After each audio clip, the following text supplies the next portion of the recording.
Hello guys, bersama saya lagi dalam Orang Dapat Channel dalam segmen Suara Orang Kampung. Alright, so hari ini sahabat-sahabat semua, sekali lagi ingin saya sampaikan berita terkini yang baru saja disahkan oleh pihak ISPRM berkaitan dengan seorang individu yang membuat fitnah terhadap ISPRM. Kononnya mereka membayar 10 juta.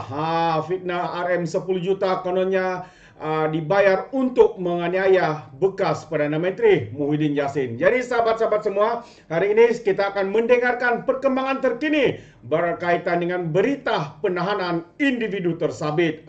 Itu dia sahabat semua. Namun sebelum itu jangan lupa untuk terus support Orang Dapat Channel dengan cara tekan butang subscribe, like dan share. Sembari kita ikuti berita gempak hari ini. Ini dia berita terkini. Penfitnah sah ditahan oleh ISPRM. Itu dia sahabat-sahabat semua. Jadi ini memang agak mengejutkan kita ya apabila seorang individu ini mengaku ataupun membuat kenyataan yang berunsur fitnah ya apabila mendakwa kononnya ISPRM menyogok RM 10 juta untuk kaitkan Muhyiddin supaya ditahan dalam kes skandal yang sedang disiasat ataupun telah dibuat pendakwaan ya terhadap dua pemimpin daripada Parti Bersatu. Jadi sahabat-sahabat semua, saya ingin membaca ya kenyataan berita terkini yang baru saja kita terima dan dipetik daripada Malaysia Kini. Katanya ya individu yang mendakwa bahawa ISPRM menawarkan RM 10 juta kepada ketua penerangan Bersatu Wan Saiful Wanjan ya sebagai pertukaran untuk menganiaya bekas Perdana Menteri ya Muhyiddin Yassin dalam kes rasuah yang kes rasuah sudah ditahan. Itu dia kata Ketua Pesuruhjaya ISPRM Azam Baki pada hari ini. Itu dia sahabat semua. Siapa yang tidak kenal dengan penyokong-penyokong yang begitu obses sekali ya sehingga mereka sanggup mengeluarkan fitnah demi ya untuk menyembunyikan ya kes-kes ataupun skandal rasuah di dalam Jana Wibawa ini. Menurutnya, lelaki yang dikenali sebagai Muhammad Safiq Abdul Halim itu ditahan selepas hadir ke ibu pejabat ISPRM di Putrajaya petang semalam.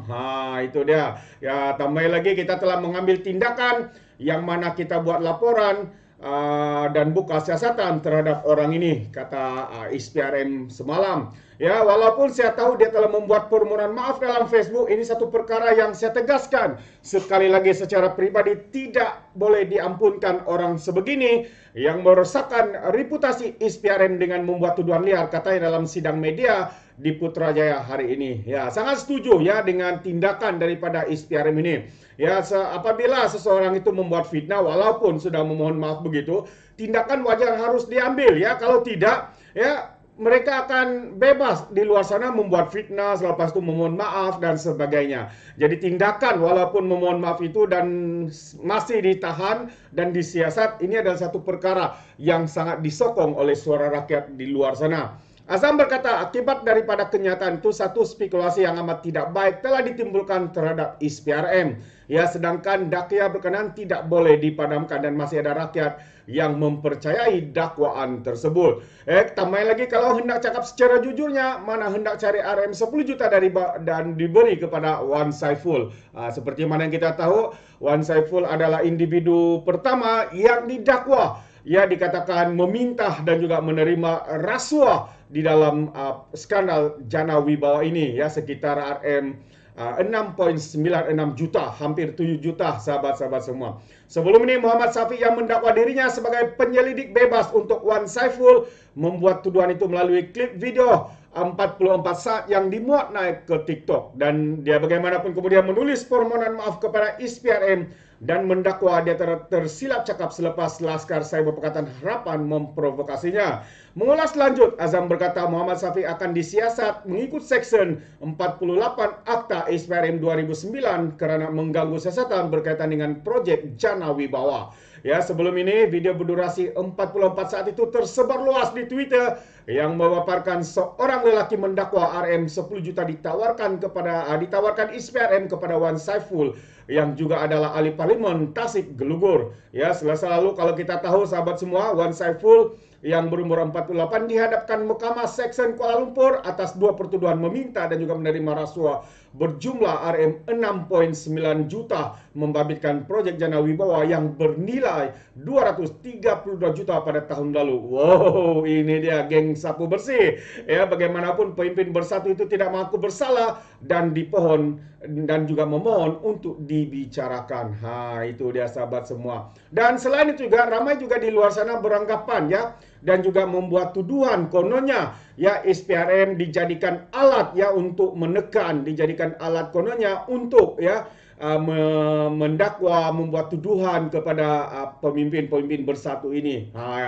Jadi sahabat semua, ingin saya katakan hari ini Ketua Pesuruhjaya SPRM membuat kenyataan bahawa ya apa yang mereka lakukan ke atas bersatu ini bukan menjadi mangsa dakwaan terpilih, kata Pesuruhjaya SPRM. Itu adalah kenyataan beliau. Jadi saya ingin membacakan kenyataan ini untuk kita semua sahabat semua. Apakah yang dinyatakan oleh Pesuruhjaya ini? Katanya Ketua Pesuruhjaya Pencegahan Rasuah Tan Sri Azam Baki hari ini menegaskan sekali lagi bahawa agensi tersebut tidak menyalahgunakan kuasa untuk melakukan pendakwaan terpilih terhadap mana-mana individu. Ini berikutan kenyataan Presiden Bersatu Muhyiddin Yassin yang mendakwa parti itu menjadi mangsa pendakwaan terpilih susulan pendakwaan pemimpin kanan parti itu berhubung kes projek Jana Wibawa. Ya, menurut Azam Baki juga, ya SPRM telah menjalankan siasatan secara profesional dengan bergantung kepada aduan dan juga maklumat yang diterima oleh pihaknya. Ya, katanya lagi setelah agensi itu menerima sesuatu aduan dan maklumat yang mengandungi unsur-unsur kesalahan ya, jenayah terutamanya yang melibatkan akta berkaitan SPRM, maka proses siasatan akan dilakukan oleh pihaknya lagi. Tambah lagi ya dia juga menegaskan sekali lagi bahawa SPRM bukan satu alat untuk mana-mana parti politik karena kita SPRM katanya menjalankan siasatan berdasarkan kepada keterangan yang ada. Jadi, tiada siasatan terpilih atau pendakwaan terpilih dalam isu ini, katanya pada sidang media Ops Tropika di Putrajaya hari ini ya, Ops Tropicana ya, Tropicana. Itu dia. Dan terdahulu ya, ini dia ya kenyataan terkini daripada pihak Pesuruhjaya SPRM itu sendiri yang menyatakan bahawa segala tuduhan ya fitnah dan juga tuduhan yang dilakukan oleh Muhyiddin itu kononnya SPRM menjadi alat kepada parti politik untuk menekan, untuk mendakwa pemimpin-pemimpin mereka, itu adalah satu kenyataan liar yang tidak berasas karena katanya mereka menjalankan siasatan ya berdasarkan aduan dan juga maklumat yang diterima sehingga akhirnya dua pemimpin utama ya daripada Bersatu yaitu Wan Saiful Wanjan juga telah didakwa dengan 2 pertuduhan dan seorang lagi adalah penolong ketua di Segambut kalau saya silap. Jadi juga turut ya didakwa ya atas kesalahan meminta rasuah di dalam proyek Jana Wibawa ini sahabat-sahabat semua. Jadi ini satu lagi perkara yang ingin saya kongsikan kepada kita petang hari ini. Saya ucapkan ribuan terima kasih kerana sentiasa memberikan ya sokongan untuk bersama dengan Orang Dapat Channel. Dan seperti biasa izinkan saya untuk mengundurkan diri dan peribahasa mengatakan tapapun kangkap 2 ton keinginan. Dalam bahasa Melayanya tepuk dada tanya selera. Sekian saya daripada Orang Dapat Channel. Sehingga kita berjumpa lagi untuk info dan update yang seterusnya. Sekian. Bye bye.